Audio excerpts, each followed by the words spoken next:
is going to have to make a very difficult choice very soon.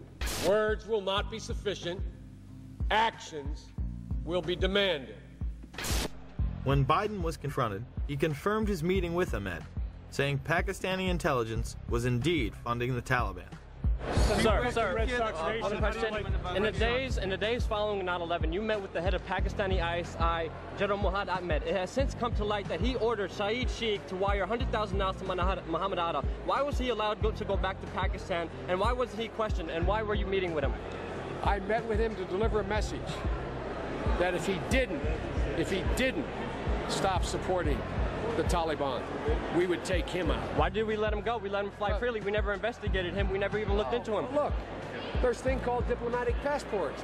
We did not arrest Khrushchev when he came. But he financed the hijackers, and you let him go, and he's free. He hijacked the hijackers. No one knew he financed the hijackers. It's wired. It's reported. He would later state that the information was indeed classified. How did you know the ISI was helping the Taliban, sir? How did you know they're helping them out? It is classified? Pakistan was set up as the silent funding arm of the hijackers. They were used as a launching base for the occupation of Afghanistan. To review, we have just learned that many of the hijackers had ties to U.S. military installations, the FBI, and the CIA. That both Israel and Pakistan have classified roles in 9/11 to this day, and the man who co-chaired the initial investigation into 9/11 stated this information would be classified for at least 20 to 30 years. Virtually none of this information was in the 9/11 Commission report. Instead, you are expected to believe that Osama bin Laden carried out the attacks alone. Yet 2 wars and 7 years later, he's still on the loose. The bipartisan commission was full of insiders who whitewashed the events of that day to the point it was comical. 5 years after the horrors of 9/11, there's a new way to look at those unforgettable images. Through color, caricature, and captions, comic book veterans Ernie Colon and Sid Jacobson have brought to life the 9/11 Commission Report. It took a year and a half to distill 600 pages down to less than 150. When you hear about the idea of the 9/11 Commission Report as essentially a comic book, your first reaction is, what are you, crazy? It's accurate. I mean, the graphic version is accurate. That's what happened. Thomas Keane was the co-chair of the commission with Lee Hamilton. They would write a book together called Without Precedent. In it, he would claim that NORAD and the Pentagon did not tell the truth, and that indictments were considered. If the report itself wasn't accurate, how could the comic book be? Thomas Keane is now traveling the country in order to instruct teachers on how to teach 9/11 to their young, impressionable minds. The 9/11 Commission was such a cover-up that Max Cleland, an appointed member, went off on Wolf Blitzer. A deal announced yesterday between the White House and the commission investigating the September 11th attacks is proving to be rather controversial. Under the agreement, only certain members of the commission will be allowed to review classified documents from the White House, and their notes will be subject to administration review. Today, some relatives of people who were killed in the attacks criticized the agreement, and our next guest, who's a member of the commission, claimed the deal is disgusting. Former Georgia Senator Max Cleland, a Democrat, joins me here. Well, you've used the word deal 3 times. I don't think the 9/11 Commission ought to be making deals with our own government under the responsibility we have from the Congress and our responsibility to the American people to get all the facts about all the commissioners. Look at those facts. Now, we've had to subpoena the FAA for those documents. We've had to subpoena NORAD for those documents. I'm in favor of subpoenaing the White House for the documents we need so that all the commissioners can get to see all the documents that we need. That's the only way we can face the American people and the families and say we have done a thorough investigation independently of the White House and the entire executive branch. The President has said only a minority of the commission can see a minority of the documents, and then they have to clear what they're going to say to the rest of the commission with the White House. If you're one of those 4 that gets to see these documents, would that change your opinion? No. They don't want any more eyeballs to see their documents than they can possibly get away with.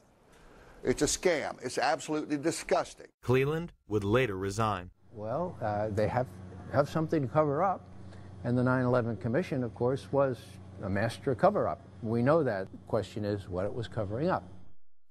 I don't believe the reports on September 11th put out by the 9/11 Commission or by Congress. I've seen one put out by the 9/11 Commission, and it was basically hundreds of pages of nothing. It was very generic. It was very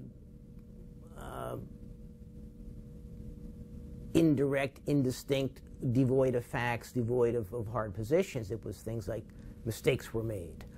We need to improve human intelligence.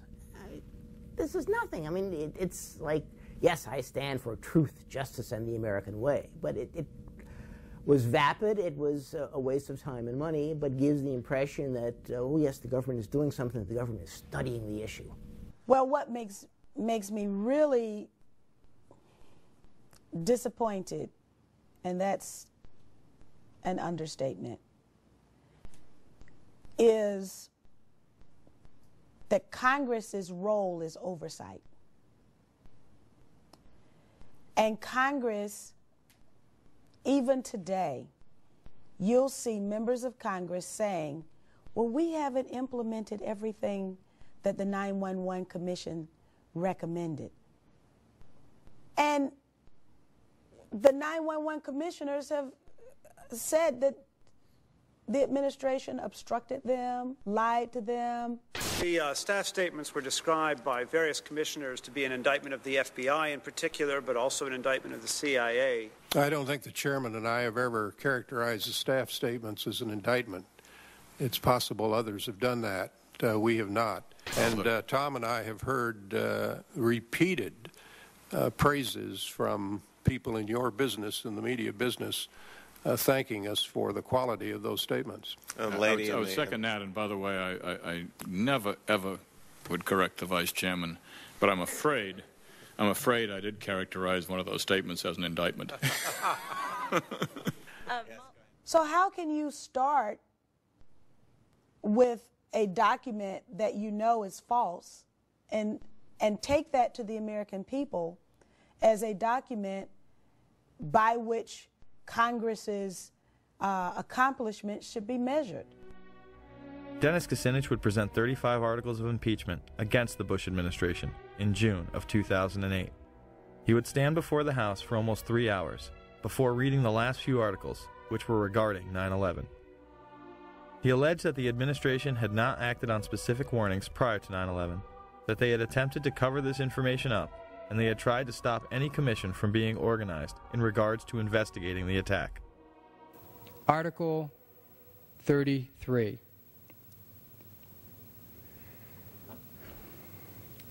Repeatedly ignored and failed to respond to high-level intelligence warnings of planned terrorist attacks in the United States prior to 9/11. In his conduct while President of the United States, George W. Bush, in violation of his constitutional oath to faithfully execute the office of President of the United States, and to the best of his ability, preserve, protect, and defend the Constitution of the United States, and in violation of his constitutional duty under Article 2, Section 3 of the Constitution, to take care that the laws be faithfully executed, has both personally and acting through his agents and subordinates, together with the Vice President, failed in his constitutional duties to take proper steps to protect the nation prior to September 11th, 2001. So the congressional report was redacted, and the 9/11 Commission is a cover-up. Yet our supposed leaders continue to propagate fear of the Bogeyman and his disciples. I do believe that Al-Qaeda has now made it part of their global effort to destroy everything we stand for and we believe in.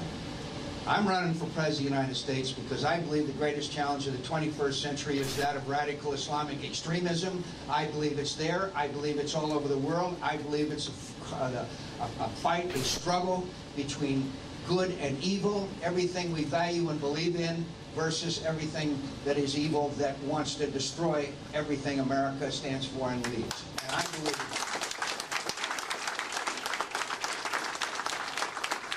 It was an Osama bin Laden job with 19 people from Saudi Arabia.